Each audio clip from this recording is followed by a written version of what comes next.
Hello and welcome, everyone. We are really excited to have you all here today. We're going to start our conversation here in just a moment. I'm going to give people a few more minutes to hop into the Zoom. So hang tight for a bit and we'll get our conversation started in just a little bit. I know we've got quite a big crowd of folks today from all over the country, so I'm excited to see who's here and the types of questions that you all might have later for our panelists. If you're just joining us, hello and welcome. We are giving folks a few more opportunities to get logged into our Zoom room today, and we'll be starting here in just a moment.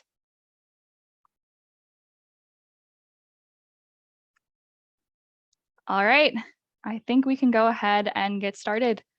Hello again, everyone. Thank you so much for joining us today for this webinar. My name is Brianna Kerber. A lot of my friends and colleagues call me Bree. I use she, her pronouns, and I am Policy Communications Associate at Fresh Energy. Fresh Energy, if you're not familiar with us, is a Minnesota-based nonprofit that is working to speed our states and the Midwest, transition to a clean energy economy.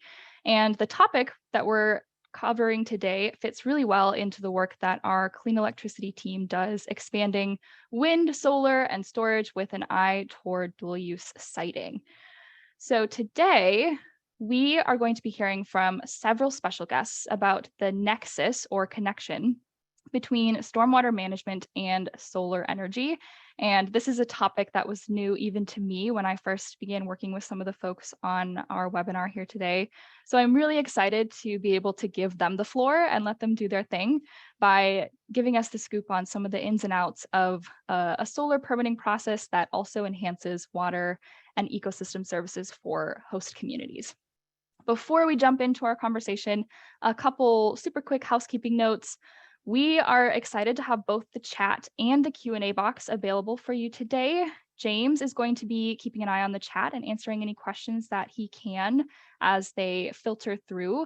But we'd also really love to encourage you to use the Q&A box if you have any specific questions for our panelists.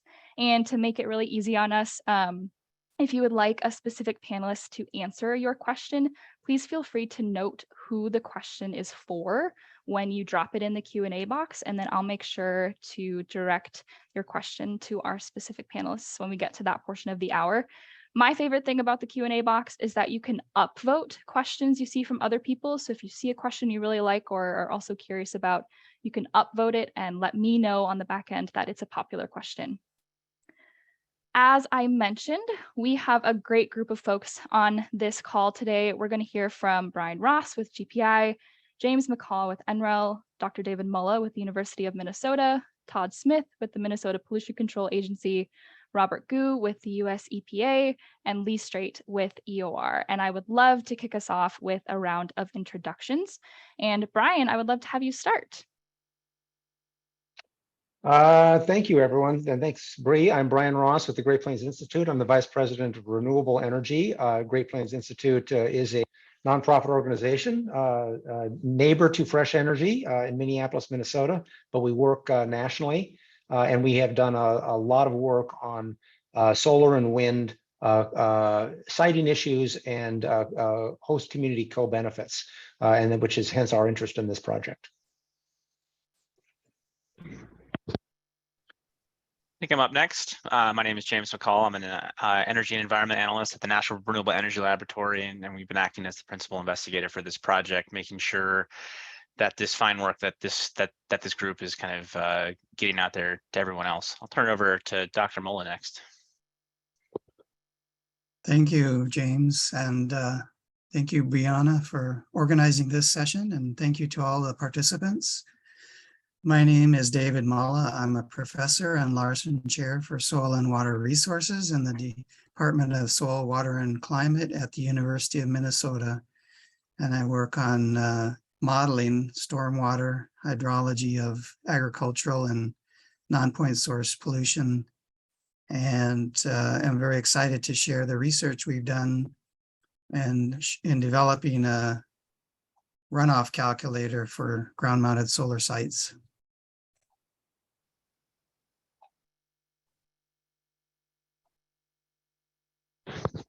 Turn it over next to Robert. Hi, my name is Robert Gu. I work in the Office of Water at US EPA. I work very closely with the National Pollution Discharge Elimination System program that manages the MS4 stormwater program and the construction general permits. And I represent the non-point source management program that works on runoff issues. And I work closely with Caitlin Amarin in the NPDS office and closely with the 404 wetland program. Let's go to Todd. Good afternoon, everyone. Todd Smith with the Minnesota Pollution Control Agency. I'm an engineer there. I work in the NPDS program that Robert was just talking about. Primarily the NPDS permit for construction activity, although we do all things stormwater over there. One of my jobs is the principal author of the NPDS permit, which we are working on right now. We have a new one coming up next year. So yes, that's one of my tasks, and we take on a lot of different topics, including these solar projects, which has been an interesting ride so far. Thanks. And finally, Lee. Hi, Lee Straight with EOR. I'm a water resources engineer. We focus on environmental sustainability projects, waterways, water bodies, and I have a lot of work in stormwater, especially related to solar developments. Awesome. Thank you all so much for being here today. A quick note, we seem to be having some technical difficulties getting our chat box open. So please just make sure to drop all of your questions in the Q&A and we will use that going forward. I would love to give the floor now to James, who is going to talk about how we got here with the project at hand. James, take it away. Absolutely. Yeah, I'll provide some introduction to the project. So the PV Smart project, or the Photovoltaic Stormwater Management Research and Testing project, is funded by the US Department of Energy and through their Solar Energy Technology Office. And I think we're seeing we're seeing the presenter view if we want to switch that over. Oh, okay. Huh. Well, we'll have to pause for a second while I can keep talking. Get things on the right screen. Yeah. So this project was funded, as I said, by Solar Energy Technology Office. It's been going on for 3 years, and really this kind of webinar is the culmination of kind of the 3 years of research done by this fine team. And so really the impetus for the project that we're seeing is that solar development has been taking off across the US. There we go. If you want to go to the next slide, working? Brian. Okay, there we go. And so, we're seeing that we're seeing a pretty significant amount of solar that are in the interconnection queue, or basically kind of just about to come online. And this is, basically a huge order of magnitude higher than kind of what is currently existing in terms of large scale solar. And that's kind of what's, projects that are planned. So basically, if this, is actually developed, this would use roughly, 5.4 million acres of land, most of it that kind of exists in these rural or kind of, non-urban watersheds. And basically the DOE Solar Future Study found that 10 million acres of land would be needed to meet the highest level of solar deployment, which is going to be a fairly significant, change in land use across this. So coupled with this land use, we are seeing some both local, state, and kind of federal concerns about kind of water runoff from these sites. And so really this project is trying to provide some basic science on kind of what is the stormwater runoff at these sites, and kind of what are some of the best practices. And so we've been seeing that jurisdictions were treating these PV facilities as predominantly impervious surface, basically being treated the same as a parking lot. And we know that kind of our hypothesis was that particularly with projects that are have different types of vegetation, that this is probably not accurately capturing that, and that really the local land codes didn't actually capture the intricacies of a solar project. And so really a lot of this effort that'll be discussed is creating the stormwater models based on kind of real world observations, and then kind of discussing what are some of the best practices on this. And so really our intent is to basically, as these sites are being treated as something, as basically parking lots or impervious surface, there could be higher costs for stormwater mitigation. It could slow down solar deployment, and particularly if there is some inconsistency between regulating entities, and then even kind of poor water quality outcomes. So if you want to go to the next slide. So basically, we want to see kind of like, we know that there's going to be a different stormwater impact going from the left, which is just kind of gravel, to the right, which is actually kind of a prairie established underneath solar panels.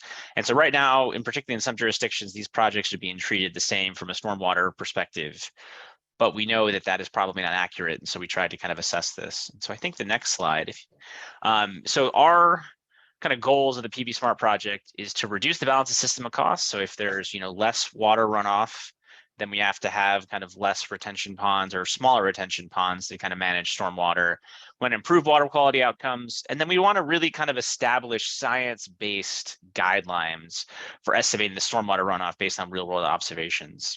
So if you want to go to the next slide. And so to do this, we did 5 things. We established a water quality task force of professionals, many of whom are on this call right now, that are kind of working in this area to make sure that their kind of input is kind of provided into this process. We then conducted field research at 5 different sites kind of across the US geographically to kind of make sure that we are representing different ground cover, soil types, and also climates. We then, and particularly through the University of Minnesota, did some field research to validate the, a 3D hydrologic model to make sure that these runoff coefficients are actually accurate and kind of can represent the differences of solar sites.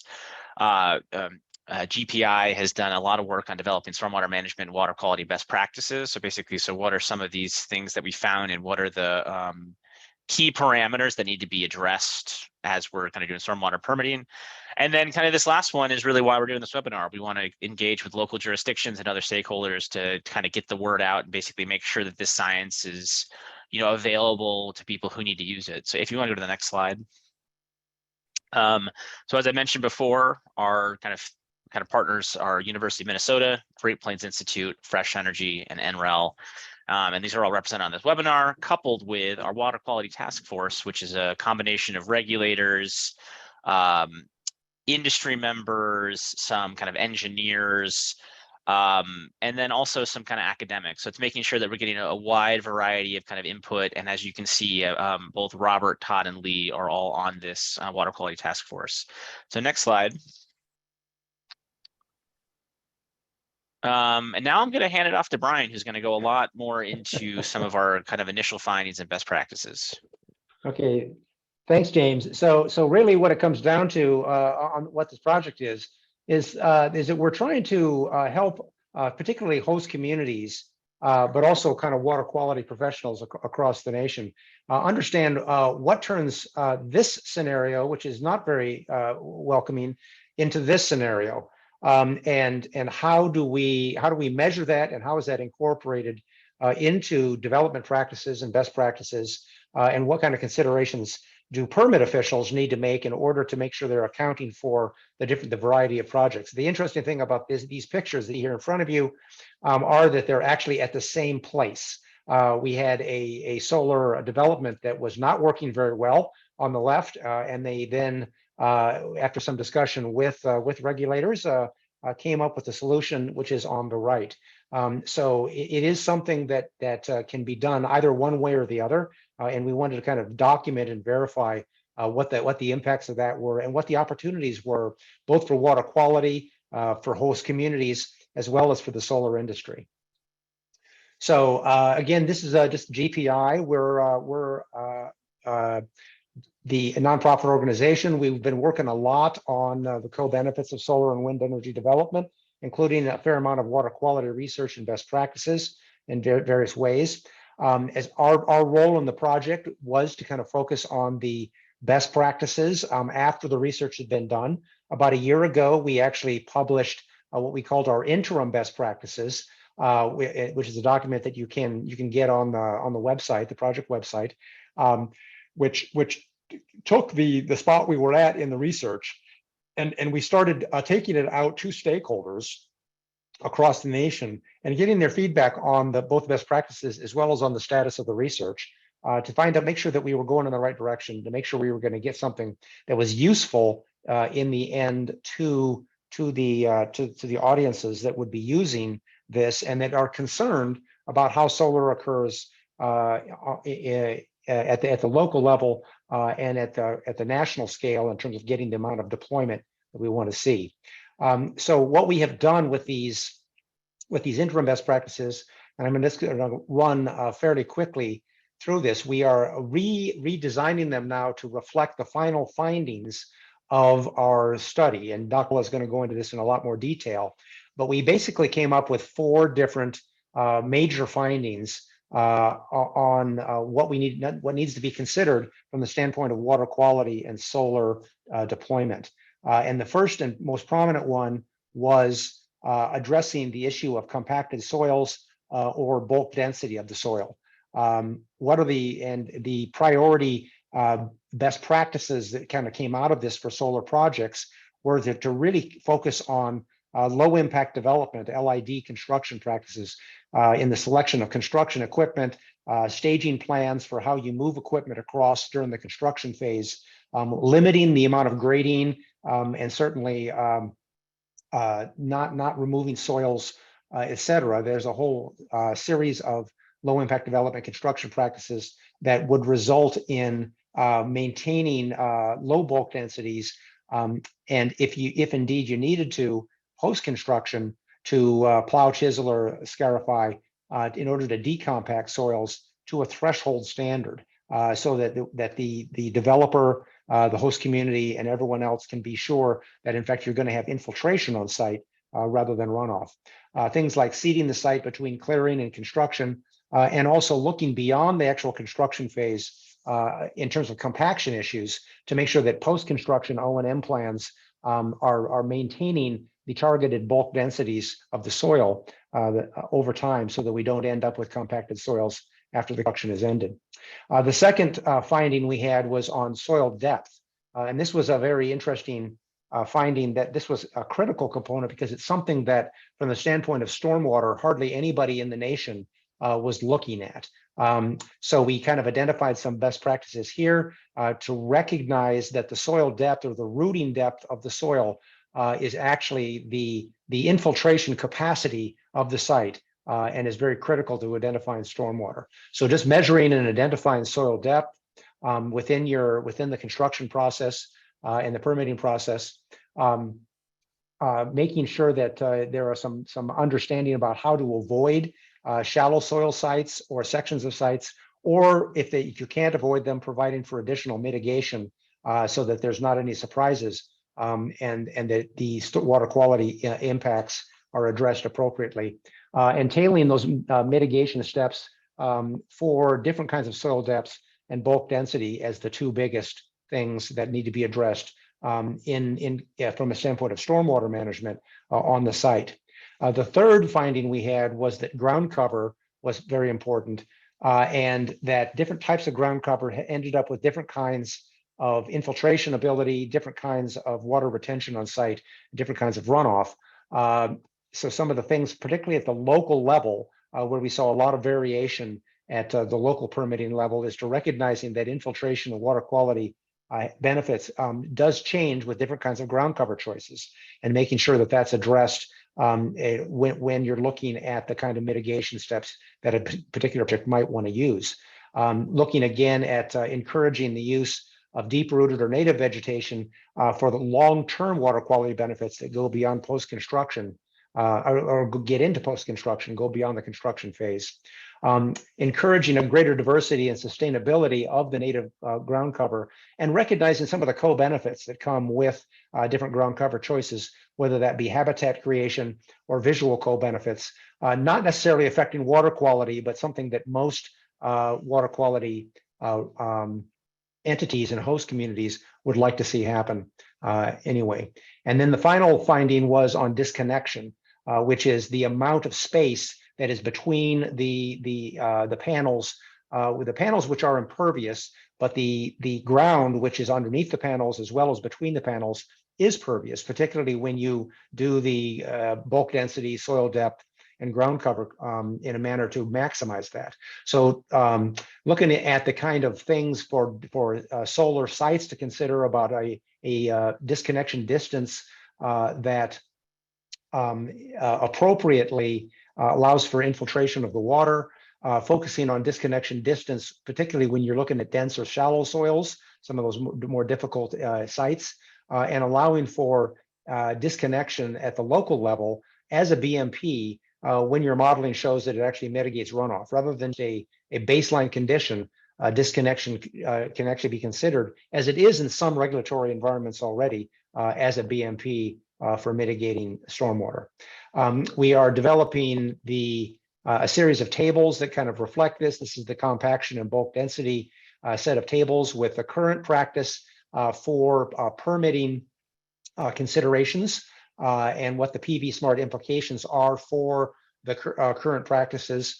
We also have a series of recommendations here for solar projects in terms of the best practice that we would recommend that solar sites incorporate in their practice in order to create water quality benefits and to create ultimately a transparent and predictable permitting process in the development process.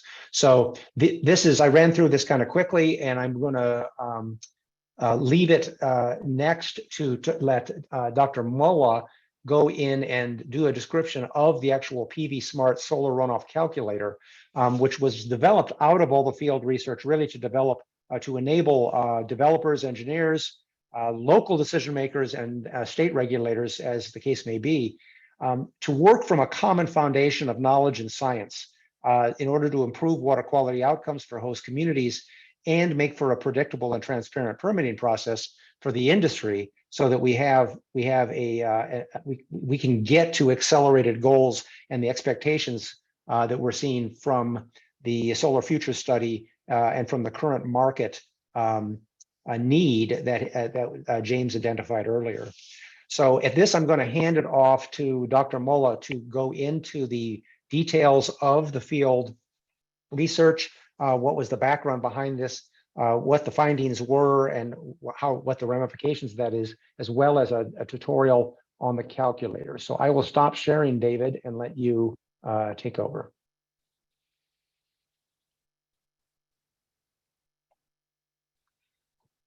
Thank you, Brian. And I am following along with the Q&A and see that there's a lot of questions about the modeling.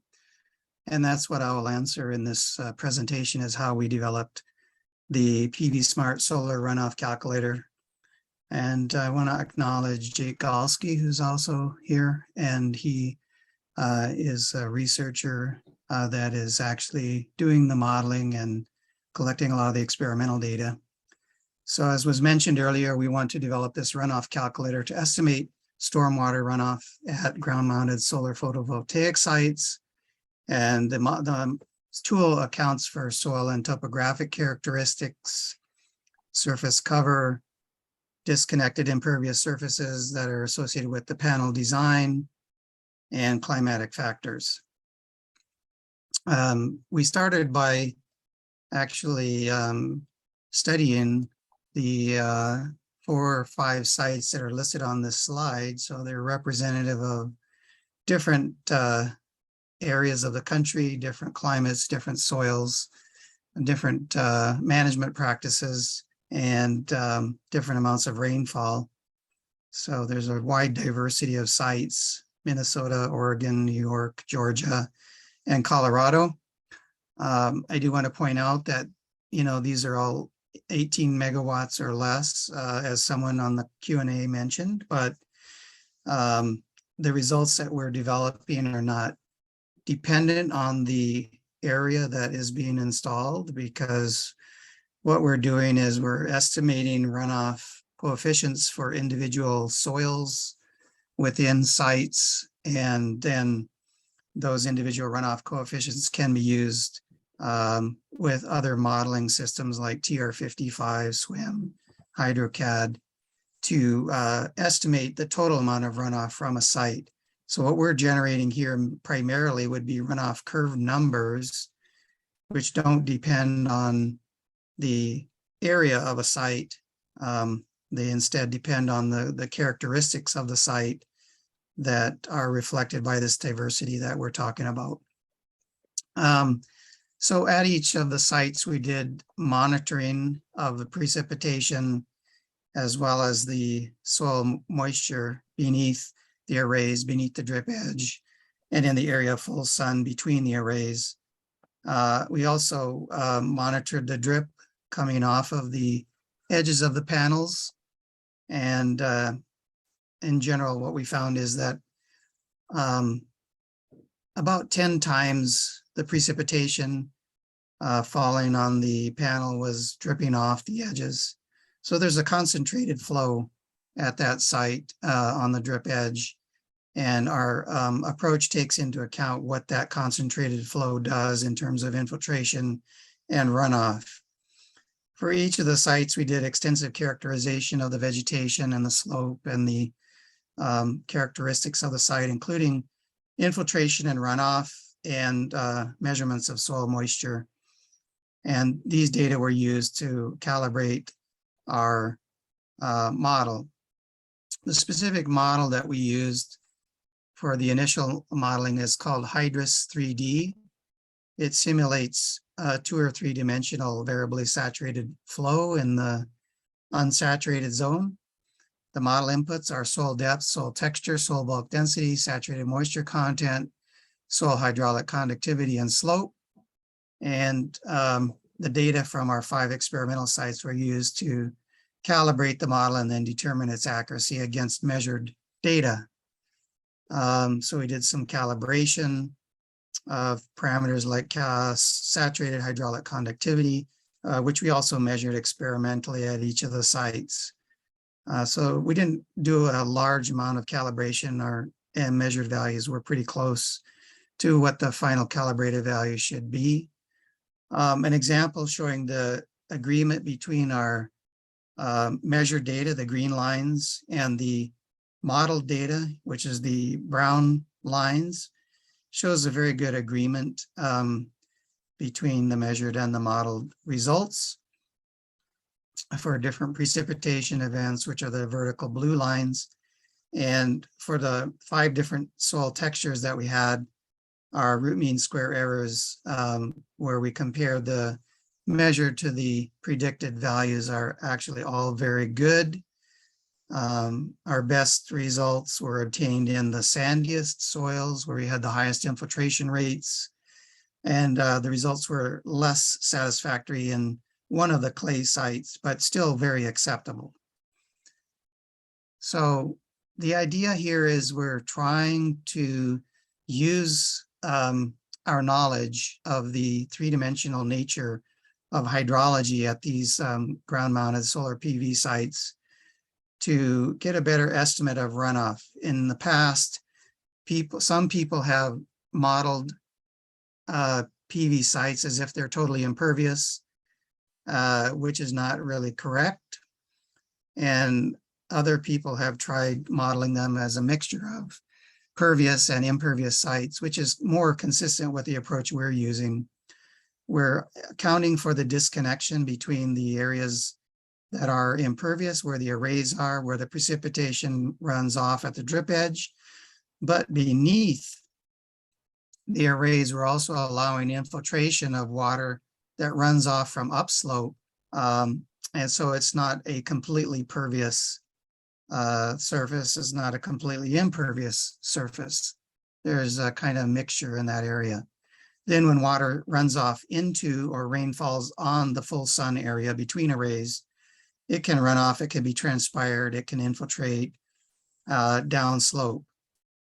And the screen capture on the bottom shows our actual modeling runs, where we show the ability to handle drip edge runoff, incident precipitation in the full sun area, along with the infiltration there, routing of runoff under the next panel array downslope, and then continuing that for a number of different array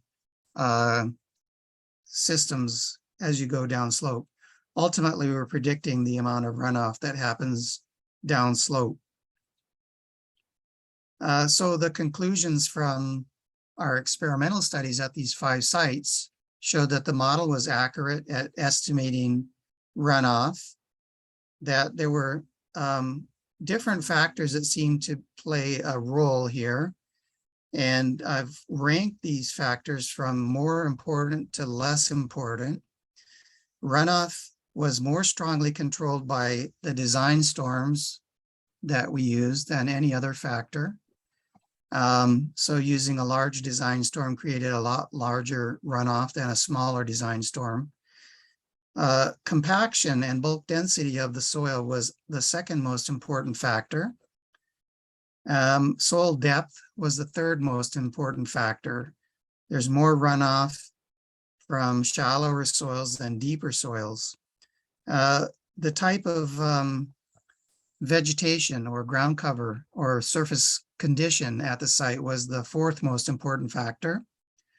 And then the least important factors were whether you had arrays or not compared to a baseline pre-construction condition, and the spacing of the arrays. Runoff tended to increase as we narrowed the spacing. We also compared our estimates of runoff at these 5 sites with the NRCF runoff curve number method for a 100-year storm and other design storms as well, and found that our modeling approach reduces the runoff relative to a more simplified approach that involves just applying a runoff curve number and assuming that the entire site is pervious. Now, we know that for the normal users in the industry, using our complicated model is not really practical. So what we did was we used our calibrated and validated Hydrus model, ran it about 1,000 different times with different soil textures, different soil depths, different bulk densities, and different design storms to develop a set of nomographs that were incorporated into a user-friendly Excel spreadsheet that predicts the runoff curve number and runoff for a design storm of your choosing. So these graphics here show the actual runoff calculator that is an Excel spreadsheet-based tool, and the results are based on your input for vegetative cover, presence or absence of arrays, the slope steepness, the rooting zone depth, the soil texture, the bulk density, and what kind of ground cover you have at the site. And so I'm just showing here the difference between a silty clay and a loamy sand with a moderate bulk density and early established pollinator habitat. These are solar panels spaced at 25 feet on a 10% slope. And you can see the runoff curve number for the first situation with the finer textured soil is larger than the runoff curve number for the second situation. And if you had a 10-inch design storm, the first situation will result in almost 5 inches of runoff, whereas the second would be about 1.5 inches. So it's a big difference. Now, the assumptions for our runoff calculator are listed here. We assume that the arrays are parallel to the contours of the slope. The soils are uniform. The vegetation is also uniform. The runoff is routed off the panel and allowed to infiltrate in the area between the panels. Any runoff that continues downslope can then be infiltrated under the subsequent panel. Panels are assumed to be tilted downslope, maximizing runoff coming off the drip edge. So this is a more or less worst case scenario. The soil is not frozen and does not have snow. And our intended uses are for pre-construction versus post-construction. And so in pre-construction, you could run the calculator to assess runoff without any arrays. So you have select no arrays. You could have pre-construction vegetation, which might be row crops, for example. And you can evaluate the site suitability based on soil texture and soil depth, which are critically important factors. So in this first scenario, without a raise, the runoff curve number is about 74 for a loamy soil that's pretty shallow. And in a 10-inch design storm, you get about 6.7 inches of runoff.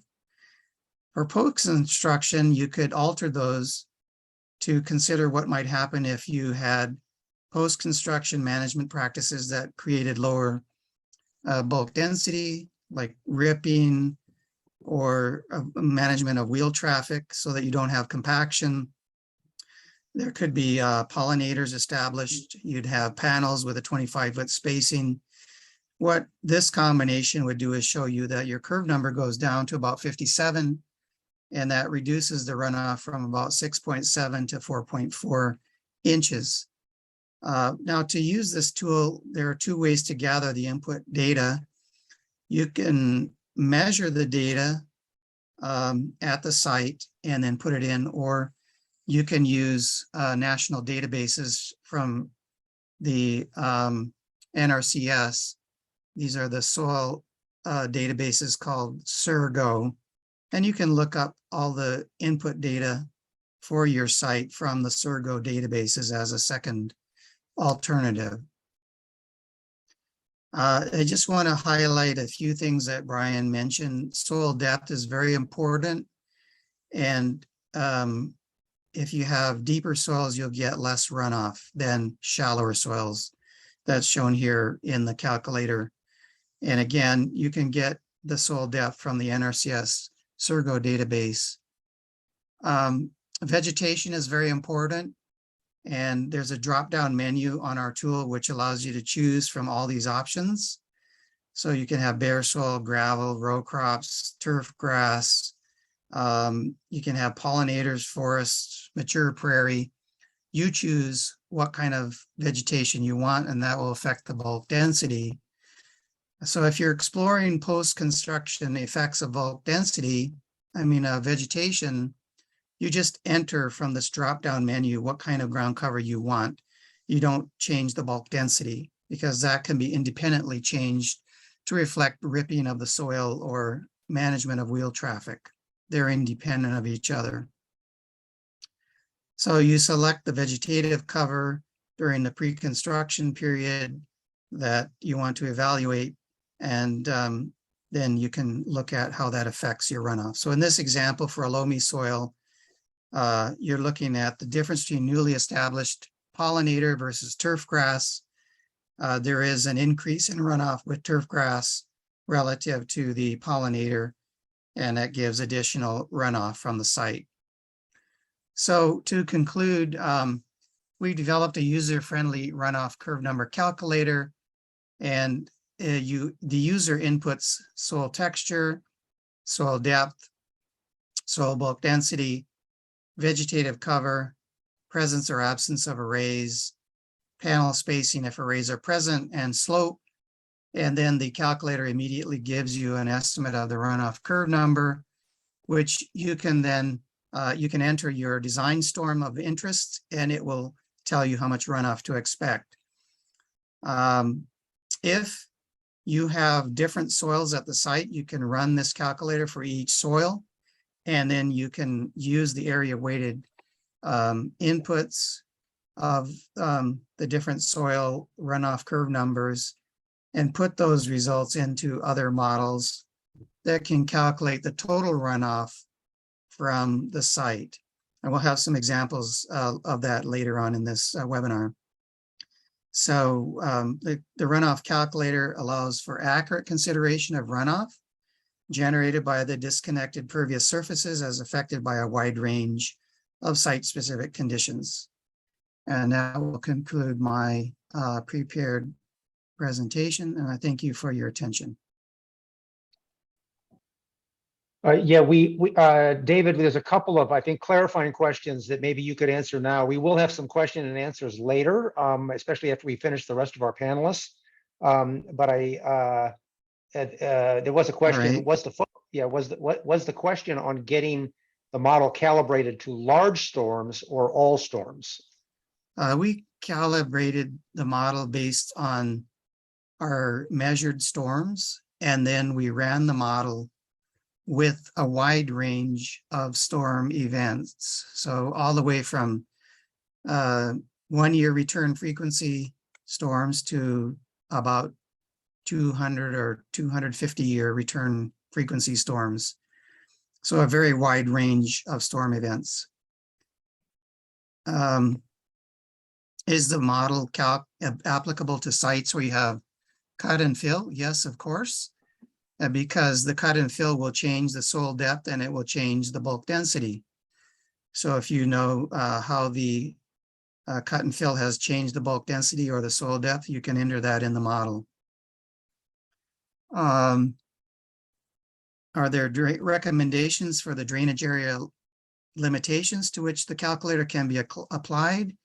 Those are really based on our assumptions. We make a big deal out of like specifying that the arrays are parallel to the contours. The soils and the vegetation are uniform. There's no frost or snow. We have run simulations for situations where the arrays are up and down the slopes. That does increase the runoff by about 40%. We probably will put that into the calculator for a updated version. And then how do the curve numbers compare to those in other models? Those will be the subject of the next 2 presentations that we're going to have. So we are getting some evaluations to answer that question. Thank you for your questions. All right, thank you, David. And Lee, I believe you're going next. Is that the order we have? So we have Lee Straight from Emmons and Olivier Resources, EOR, who he introduced himself, has a great deal of experience both in water quality broadly, as well as kind of looking at solar sites. And we did ask, EOR was on our task force, and we asked if they could, with some of the communities they're working with and some of the solar developers they're working with, if they would be able to run some case studies using our beta model. And he is going to present that to us. So go ahead, Lee. Great. Can you confirm you're seeing the correct slide there? Yes, you are. All right. First, I guess I'd like to thank Dr. Mola and the Fresh Energy team for having me here to present on this topic. I was asked to complete a case study comparing PV smart outputs to standard industry practices in relation to stormwater management.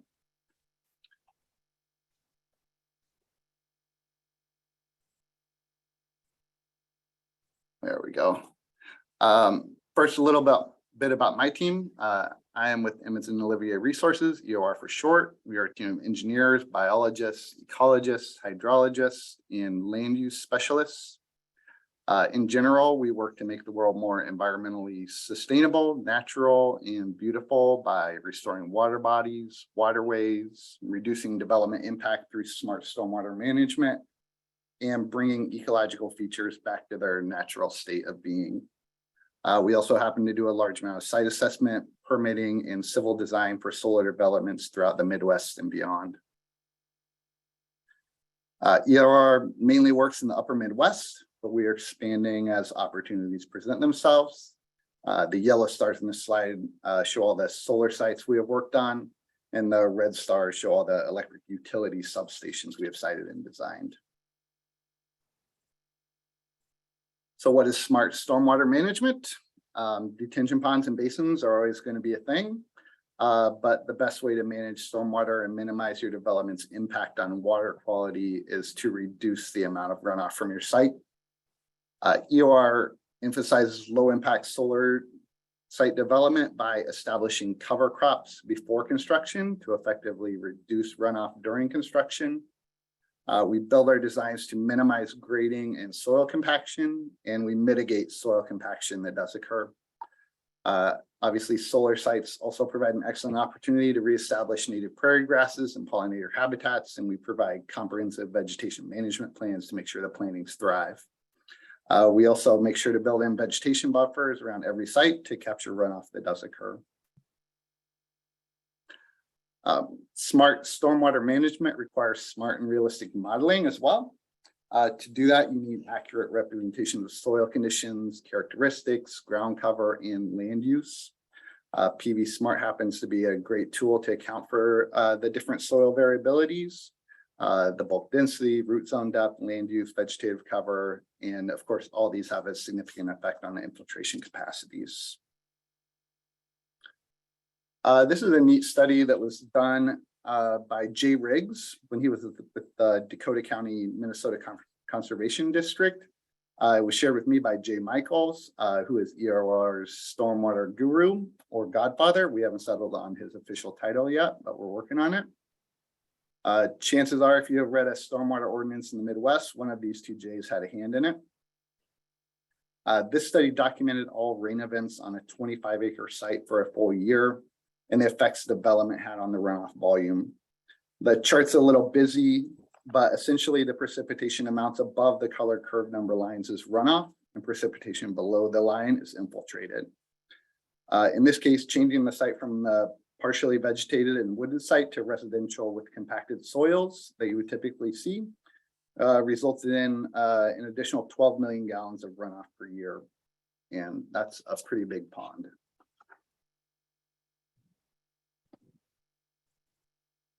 The case study I was asked to complete for today's webinar focuses on comparing a stormwater management report from a 300+ acre industrial scale solar development that used industry standard practices to runoff volumes using PV Smart and NRCS soil data.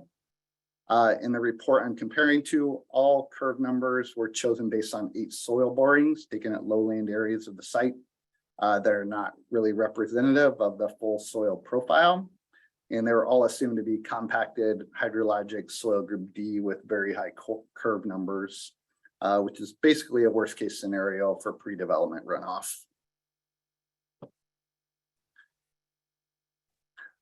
This slide shows the breakdown of the soils on the site and the associated curve numbers. In the comp report, which is the report I'm comparing to, a curve number of 89 was used throughout the site. When you take into account all the soil characteristics using PV Smart, you get curve numbers from 33 to 42, accounting for root zone depth of 60, actual bulk density measurements, things like that. Significant difference, 89 down to 42. Proposed conditions in the comp report assume meadow conditions and solar panels as pervious surfaces with some new impervious surfaces added for service roads. And the curve numbers dropped from 78 to 84. Using PV Smart and assuming the panels as disconnected and impervious with newly established meadow conditions, along with the same new impervious surfaces, the curve numbers were 39 up to 65.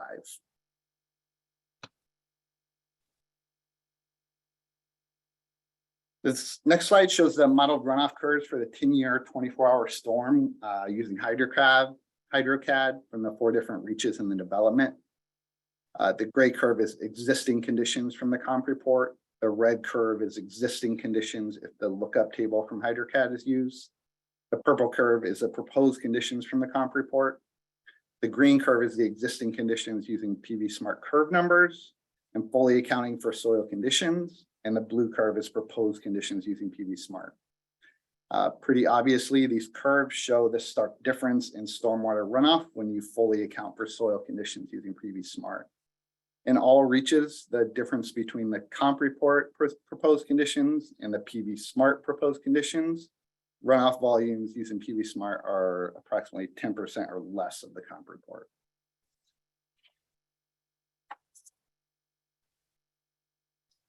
Here's another illustration of the differences between the comp report, the lookup table, and PV Smart runoff volumes for the 10-year storm. As you can see, all reaches have nearly negligible runoff using PV Smart numbers and significantly less runoff than the comp report.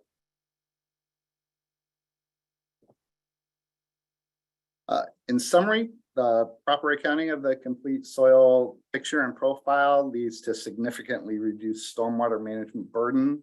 And PV Smart is a great tool for accounting for that variability. While there may be some minimal upfront costs associated with documenting the actual soil characteristics and maybe a few extra field visits, the long-term management costs will be significantly reduced.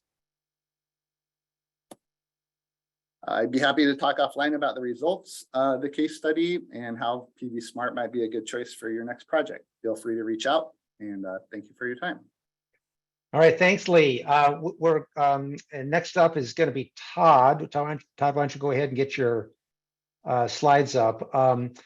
And we will, I think, hold off on questions for now until after all three panelists have gone, and then we have some time set aside for some Q&A to dive more deeply. There's a lot of very good and interesting questions, I think, that people obviously want to ask.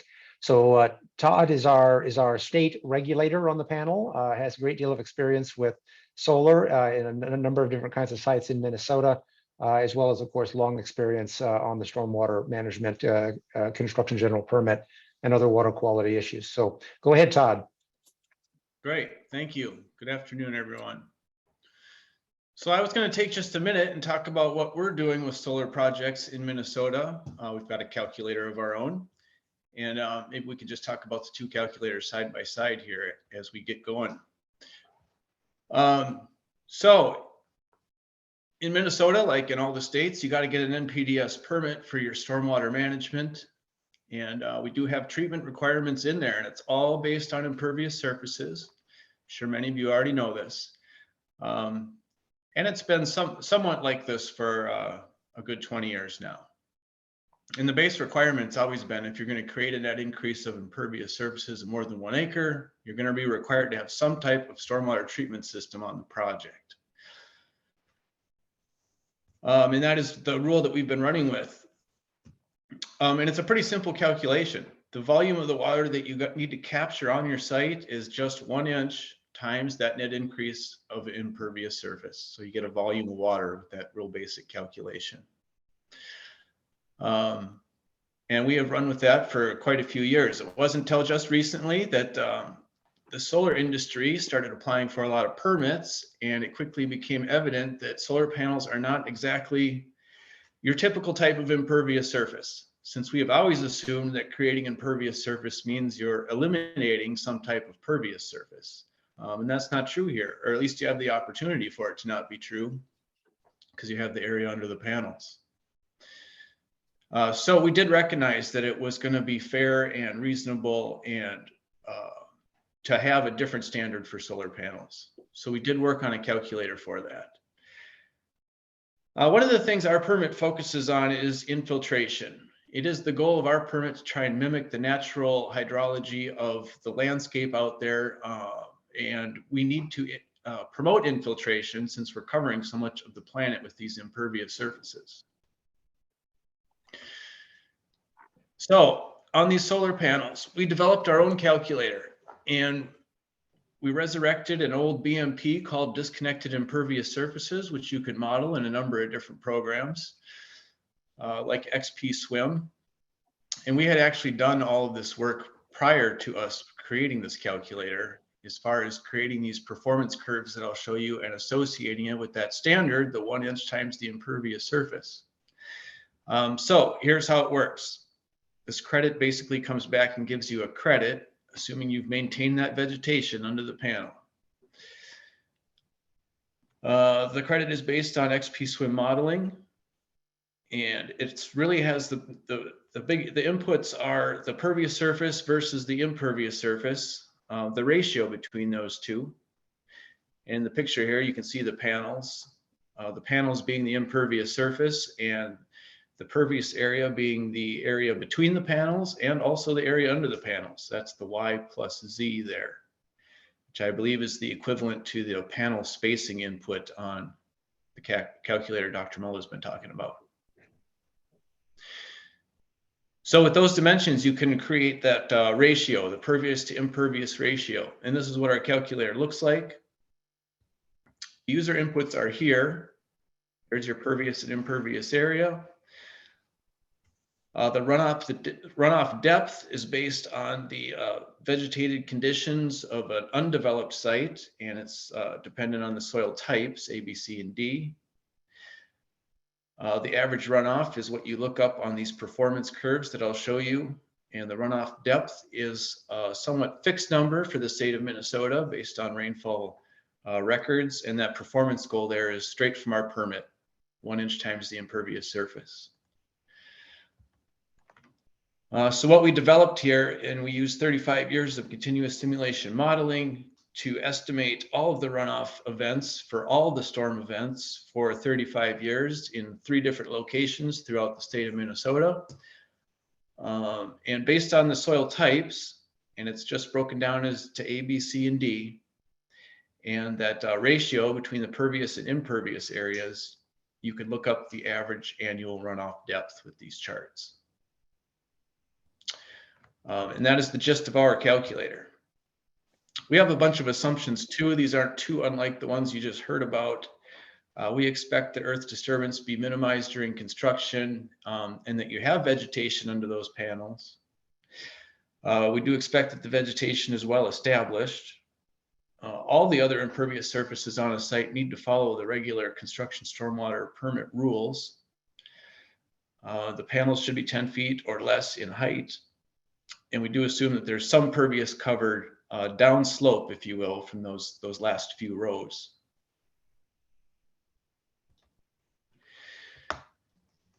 So let's take a look at the 2 calculators together. And this is a very unscientific slide here. I hesitated to even put this slide together. It was very difficult to compare the results of the 2 calculators since everything we have done with our permit and the standards we have in it is based on an average annual basis, which is different than the PV Smart calculator, which is looking at specific storm events. So in order to put this slide together, I did a lot of runs, many runs, looking at all the different soil types in the PV calculator versus our own. And I think, and I'm going to say I think, that the results look something like this. At least on the A soils, it looks like the calculators tend to diverge a bit, whereas the PV Smart calculator is giving you nearly a 100% credit on those A soils. Our calculator never gets much above 75%, at least with your typical panel spacing anyways. When you get down into the C and D soils, it seemed like they were lining up a little bit better. But as you kind of seen here, there's quite a bit more variables that are available to you in the PV Smart calculator that we simply have not incorporated. As I said, our calculator was based on XP Swim, and it has a lot of limitations to it. I think the biggest one is the vegetation type. We have assumed turf grass for all of those numbers that I showed you. We're typically not planting turf grass under our solar panels. We're at least doing prairie type vegetations and hopefully pollinators and things like that. Everything that I've read and best professional judgment would tell you that you're going to get better infiltration from these deep rooted plants. And our calculator simply does not take that into account. The other thing that's missing from our calculator is the condition of those soils. Are they compacted? What is the bulk density? We don't have those inputs. And I think that I think you could vary the results of this quite a bit by taking those things into account. So that is our calculator that we have here in the state of Minnesota. We're using it. We're going to continue to use it. I do think we'll have a second version of the calculator at some point in time. And I think we're going to base it on some of these other results that you're seeing from the work that Dr. Mullen and everybody's doing. And that is our approach. All right, thank you, Todd. And we have, I know some people want to ask questions. We're going to have one more presenter. Robert, do you have slides you're putting up? No, I'm just going to talk. Sorry. Okay. So Robert Gu I will say, was on our task force that we had for the entire duration of this project. He's been, been at the EPA I was going to say the bowels of the stormwater work for a very long time and brings a tremendous knowledge. And he asked some of the toughest questions that we had as we went through the process. So we wanted him to kind of have an opportunity to talk about those here. So go ahead, Robert. I'm going to continue in that vein, Brian. And it was my talk. From EPA's perspective, we are very supportive of models such as this and tools and approaches that help communities develop and implement stormwater programs that are protective of water quality and reduce changes to watershed hydrology from the development process. As we all know, this PV Smart tool is an evolving tool, and it's one of many approaches that can be used to determine the appropriate stormwater control measures for large-scale PV arrays and other such similar development types. And I want to say we don't have all the answers yet, and this is part of a process, and we're all in it together. And I think this effort is a really good start in terms of creating a dialogue, engaging partners, engaging the industry and state and local governments to have the discussions about how to treat these systems and what really is appropriate. And I think one of the things that was mentioned earlier was that there are a lot of assumptions we're using. We need to figure out whether our assumptions are the correct ones for both the development, construction process and post-development behavior or performance of these systems. From our perspective, many communities lack the requisite expertise to model these systems and select the best management practices that necessary to assure that water resources will be protected. And so I think that's the value of this tool, is that those jurisdictions that don't have the wherewithal, they don't have the expertise, the engineering expertise, the staff, they can perhaps use this tool both as a screening level tool and as a permitting tool. Obviously, we haven't applied it yet, so we don't really know how it's going to be used at the community level, but we'll get that data in time. I have a lot of questions to pose. How comfortable will jurisdictions be with the tool? And how much confidence will they have in this tool, given that there are other competing tools that they could perhaps use, as we had our other speakers discuss? What kind of jurisdictions will really best utilize this tool? The ones that don't have the expertise, the ones that are don't have the time. How would they use it? Many factors influence how stormwater control measures are required through the permitting process, and it's unclear to me how this tool will be used to inform that process of selecting stormwater control measures. Is making the assumptions that you have specific factors on the site, whether it's bulk density or infiltrative capacity or vegetative cover. Another question I have is how does this comport with existing stormwater requirements, where you have stormwater performance standards at the state or local level, and how can the PV Smart tool be used to meet those requirements? And what I suspect is that this process will yield exemptions in that process or modifications based on performance of these systems in a given jurisdiction. So over time, it will affect local requirements.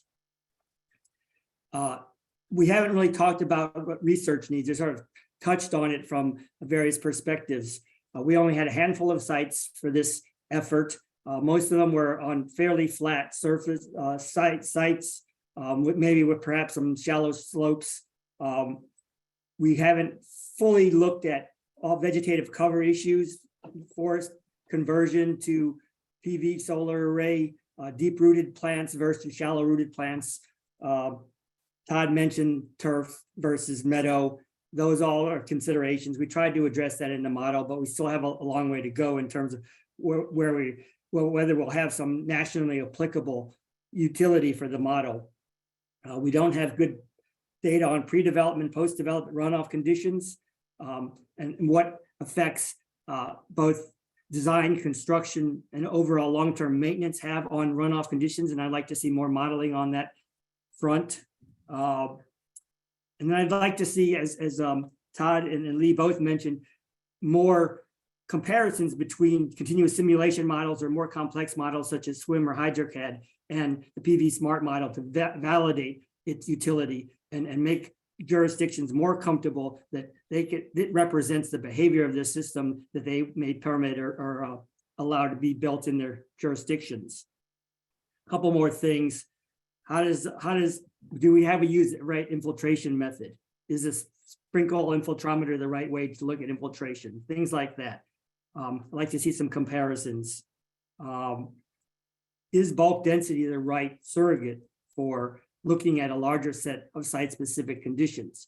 And will communities, jurisdictions be comfortable with using that overall, that surrogate for a lot of site-specific factors, whether you have differential compaction on the site, other impervious surfaces like geologic features that may affect runoff patterns and behaviors on the site. And then there's sort of the long-term life cycle issues with, can we assume that the system will perform over time? And we need to ascertain that over time. And I would like to say that a lot of these thoughts I hashed over with an engineer named Steve Trinkhaus in Connecticut, and he has developed a set of questions and a checklist for New York State with Pace University that work you through this process, and it may be useful to the attendees to take a look at. Thank you very much. Awesome. Thank you so much, Robert, and thank you to all of our panelists for sharing your insight into this project and your evaluations and your questions and feedback on the calculator tool in particular that I know was born from extensive research that we all got an inside look into today. I know that our panelists have been answering questions in the Q&A box via typing them out as we've talked. So thank you so much to everybody who submitted a question and had their question answered that way. But I would love to now give our audience members a chance to ask some of our panelists questions live. So I'm going to transition to that at this time. And I'm just going to start from the top of what I see. I've got a question from Janine. How was the recommendation to install deep-rooted native vegetation vetted from a fire risk perspective? Maybe somebody can tackle that question for Janine today. James, I didn't know if that was something that you wanted to handle from the standpoint of the Inspire work. I think that maybe you might have addressed that question directly. I'll just say in PV Smart, the insurance requirements are varied. It's a little hard to have made some assumptions across the national basis, because we certainly see vegetation standards at different sites being applied in a lot of different ways. But James, I didn't know if you had something on the Inspire research on that fire question. Yeah, no, I don't think that we have a definitive answer. And I haven't quite seen from this like a regulatory perspective a change in that. I mean, I know that some of our sites that we're looking at, the recommendation is, a lot of these prairies need a prescriptive burn every 3 to 5 years, but that is definitely not going to ever occur underneath a solar array. So the thoughts were to kind of replicate that by doing kind of like a mowing and then kind of like removal of thatch every so often. And so I know that that's kind of one way that we're looking at, but I have not seen any requirements, or at least any kind of like national requirements or state requirements on that level. And from the insurance perspective, I think that's going to vary by site. So I can't really answer that, but I know that that's kind of one way that some of our partners have been addressing that a concern. Yeah, I mean, the question notes that some are requiring that vegetation be made at a maximum height of 6 to 10 inches, and that may very well be true, but that is not uniform at all across the nation, and so or across insurers. But it is something obviously that would have an impact on the selection of best practices on a given site. And I just want to emphasize that the best practices and the recommendations for kind of at the kind of site and development level are to understand and to make the designs consistent with the science that we've kind of laid out here. It is not a prescriptive pathway to a particular set of best practices. And so there are certainly going to be some site specific conditions that will make some variation. And the ask here on best practices is just to make sure that you're accounting for changes and site conditions in a way that is consistent with the science. Okay, Awesome. Well, I'm going to go to our next question from Kateri. I apologize if I mispronounced your name.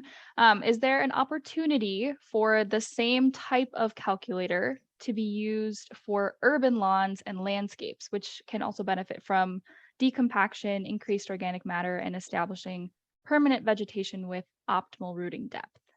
Who wants to tackle that one? I guess I can give it a shot. Thank you for your question, Kateri. The PV Smart calculator was really kind of designed for disconnected pervious surfaces like ground mounted solar sites where you have, the arrays that intercept rainfall, yet allow for infiltration underneath the panels. And then you have this area in between panels where you have sort of the situation that you're describing, which is the urban lawn or landscape. So, our calculator wasn't really designed for use in urban lawns and landscapes, but obviously if you run it without arrays present, it should represent the situation that you're describing. However, other tools already exist that can be used for that kind of scenario that you described, and I wouldn't claim that our tool would represent a big breakthrough for doing that kind of modeling in areas where you're only dealing with pervious areas. Awesome. Thanks. Thanks, Dr. Mulla. I have another question from Ross. Ross is saying, it's interesting to hear that soil depth or depth to bedrock is a significant factor. Is that data, field soil depth, something that is available from the NRCS soil survey? And if not, what's the best way to determine or measure that depth for a given site? Yes, I can take that as well. Yes, the Surgo database allows you to estimate the soil depth, the soil profile depth, and you can also measure it by doing a soil boring. This depth that we're talking about is the depth to a restrictive layer like bedrock, a fragipan, an impermeable layer, or shallow water table. And so it's a very important factor in the model and something that I haven't seen a lot of other people trying to account for. Basically, as your soil depth becomes shallower, you get more runoff because the soil has less capacity to infiltrate water and it saturates more quickly, leading to runoff. So our thought was that this might be an important factor for developers in particular who are trying to select a site that, if you look at the soil depth for various sites you're considering as a developer, you could run those through the PV Smart calculator and quickly really kind of try to quantify what the effect of that single factor is on runoff. And it may be that, if you have a one site that's really shallow soil and another site that's more deep soils, you might want to prefer building the ground mounted PV site at the deeper soil site so that you could mitigate more of the runoff and install fewer, engineering practices that would capture the runoff and store them. So if you want to measure, you can do that by just doing a soil boring and going down to the restricting layer and measuring that depth, or you can go to the Surgo database from NRCS. Yeah, and I'll just add to that we did actually do a scan across the nation of existing practices that were done at least at the state level and some extent at the local.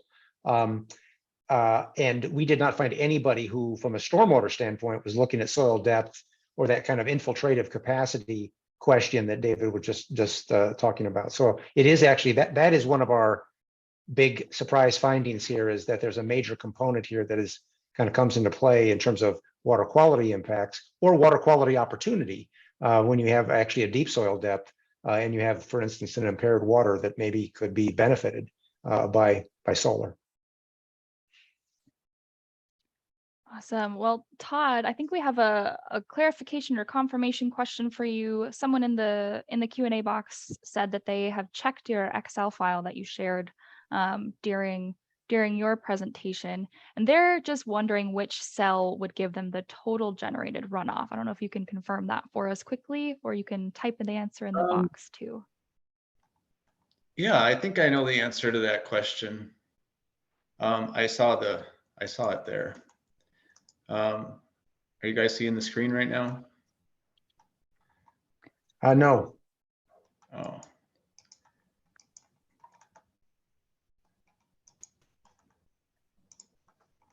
Okay, we got it now. Yeah, I showed you the results box down here at the bottom, which is kind of what you need to know for your permitting and things like that. But these central boxes here, if I'm understanding the question correctly, I believe the total runoff for the year would be represented by this 188 cubic feet in this particular example. That's what these middle boxes are. It's the average annual numbers. I believe that's true. If you want to get into that discussion a little bit further, I'd be happy to talk to you sometime afterwards. For those of you that are familiar with our MIDS calculator, which you can use to calculate the output of a bunch of different best management practices like ponds and infiltration systems, the output's quite a bit different for that and a little bit more inclusive than what we had here. So I think that is the answer to that. Awesome. Thanks, Todd. I've got a question from Greg, and Greg is asking, which model do you follow for compliance when the state and consultant models differ? Who would like to tackle that one? Well, I can talk about that. As far as compliance with the state permit, of course, you need to follow the state regulations, and we have adopted the calculator that I showed you. If you want to take a reduction on that 1 inch requirement that we have, that is the calculator that you would need to use for compliance with the state requirements. Okay, thanks, Todd. I'm gonna go next to a question from Ethan. Ethan is asking, are these sites being mechanically managed for vegetation control or grazed by sheep? I know we talked a bit about this, or some combination. Did the data show any meaningful difference in runoff with mechanical mowing versus grazing? Okay, well, that's a great question, Ethan. In our 5 experimental sites, we did have some variations in management. Some were grazed, some were mowed, some were left to grow. And we haven't fully,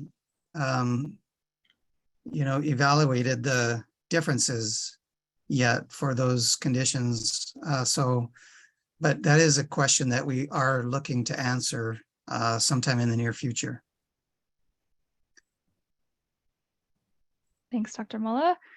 I've got a question from Amy, and I think this one might be best to go to James. Amy's asking, how do you balance establishment of prairie with need to mow to avoid shading? So I think that there's a couple different answers to this question.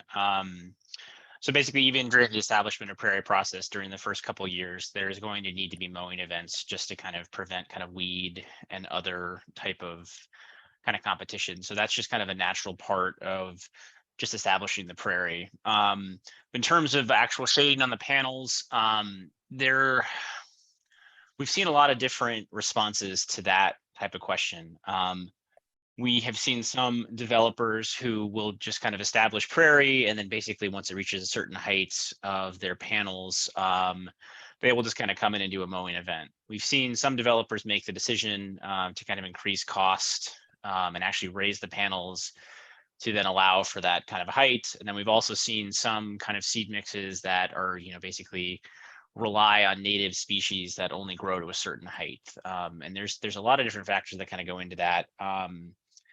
And so the claim is that the establishment of prairie will reduce mowing events, And I think that we are seeing that, that hypothesis is true, but it doesn't really kind of come into effect until 3 to 5 years after establishment. And it's really a much more long-term kind of process, whereas the upfront establishment process can actually require some more maintenance than just kind of, turf grass and clover or something else. But I think that there's a lot of different factors that kind of go into that. And we are really seeing different responses from industry members on that area.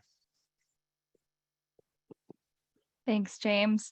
I'm gonna go now to a question from Hannah. Hannah is asking, was vegetation diversity the only factor considered in the panel height recommendation? Hannah's saying that they've heard AHJs say they prefer lower panel height, so there's a reduction in water scour. That's a new term for me. Who would like to tackle that question from Hannah? Well, I think scour is something for you, isn't it, Dr. Mola?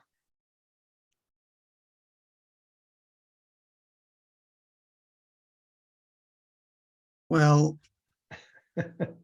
we have observed scour at the drip edge, and we did some modeling on what might happen if you have scour and you have panels are oriented up and down the slopes. And I will say that this is kind of an important factor. It seems as if that small area along the drip edge, if it's aligned up and down the slope, will create a lot of extra runoff. In fact, it increases the runoff relative to the arrays that are parallel to the contours by about 40%. So I would say from my perspective, it's the orientation of the arrays relative to the slopes. That's the important factor. And then a secondary factor would be, how high the arrays are off the ground. There is some research that shows that increasing the height of the arrays to get better establishment of vegetation can have some benefits relating to increased infiltration in the area under the arrays, and also can lower the temperatures underneath the arrays, which would lead to higher efficiencies of generating solar power. So there are a lot of trade-offs perhaps in this particular area that you've asked a question about. And so you could take my answer and dice it up and use it, I guess, any way you wanted to. Yeah, and Dr. Muller will correct me if I'm wrong, but I believe that what we discovered was that the concerns at the drip edge, which when we talked to people were frequently fairly high, actually turned out not to be as important in the modeling, except when the drip edge was parallel to the slope. Then it did make a difference, but otherwise, the drip edge kind of concerns, if you have established vegetation, were a lot lower concern, and the need for dissipation or things like that in order to ensure sheet flow, if you had established vegetation, was a lot less than what maybe at least some local governments were presuming. Awesome, thank you both. I've got a few more technical questions from folks in the Q&A, and then I want to round us out with a kind of a catch-all question, kind of based on some of the questions that Robert himself raised. So a next question in the Q&A is from Harold. Harold's asking, is there data on runoff impact of PV from clear cutting of forest versus a cleared field? Could this calculator be used for a situation where, he's saying in his case in Texas, 2,000 acres of woods would be removed on rolling landscape? I'll try to give a quick answer to that. I think we need more data from these kinds of sites. They haven't been very well studied. The calculator does include an option to consider runoff from a pre-construction condition where there is a forest. And that's just based on existing knowledge that's embodied in the runoff curve numbers that are disseminated by the NRCS. So I think that you could get a rough idea of what the change would be in runoff as you go from a forest to another surface cover condition after construction. But I would say that this is an area that probably does still need a bit more research because, you know, there's questions about exactly how you deal with the stumps that are left behind after clear cutting. If you leave them, you might have one situation. If you try to pull them or mulch them or grind them, you might have another situation in terms of you know, post-construction infiltration. I don't think we have all the answers yet on dealing with those nuances. I would agree with Dr. Mulla. TR55 has some limitations. It does deal with vegetative cover, doesn't necessarily deal well with depressional storage. There are a lot of issues with TR55. And as Dr. Mulla mentioned, you have differential compaction, you have the tree stumps, you have all sorts of influences, including slope that may influence runoff patterns. So we do need more information on these types of scenarios. Awesome. Thank you both for answering that question. I've got a couple questions from Greg here. Are you seeing sites stabilized with turf grass in order to close out the NPDES permit quickly, and then later those sites are improved with deep-rooted plants or stabilized directly with deep-rooted plants? Can anybody speak to that? Yeah. I could Oh. talk about the NPDES permit a little bit. I haven't seen people try to do that with turf grass. It's been proposed by many people to put down something that's green to get it up growing and to achieve that 75% cover so they can terminate the permit. That's not really allowed unless it is perennial vegetation. That is what the regulation says. So it's not some sort of cover crop. Maybe I will take just 1 minute to talk about the upcoming NPDES permit. We are going to try and put something in the permit on this subject to allow people to either terminate early or at least stop doing those weekly inspections once your site greens up with something if you're trying to establish pollinators or a native prairie mix. And I think we'll just offer that to all construction projects just to give people a little bit of a some breathing room on those weekly inspections, which can be kind of brutal if you got to carry that out for 3 years. So there is some relief coming on that front in the NPDES permit. And I'll add to that there's actually, we did look at what some of the existing, well, some of the other states had been doing, and there are at least a couple of states that have tried to address this in their solar specific regulation. Actually, the state of Indiana, I think, put it into their new revised construction general permit broadly across any site where they're using native vegetation, that they provided some flexibility on the final stabilization standards. And it is something that we've talked about pretty extensively in our internal discussions about how you might change regulatory standards in order to achieve the improved water quality outcomes that this study suggests. And my response is that in some states, we have this construction general permit, we have to have final temporary stabilization, and that has to be, and then you don't have post-construction requirements. So the question is, how do you deal with that, especially in communities where they don't have well-developed stormwater programs? And they don't require necessarily long-term stormwater control measures or have adequate performance standards. So how do you balance that, especially in states that are not up to par, so to speak? Yeah, and I think, Robert, that's a great question that I think Micah in his comment is kind of getting at in the Q&A. And I think it would be great if, to close us out before I end our time today, some of our co-hosts and panelists could talk about what would need to happen for states and other regulators to adopt this PV Smart model.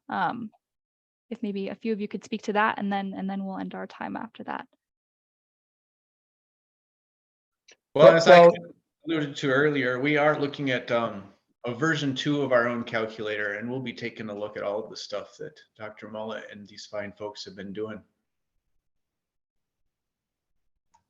Yeah, and we have been, oh, go ahead, Robert. As I said earlier, we need more research. We need more applications of the model and to verify and validate it against other measures other models, and in a variety of sites. Go ahead.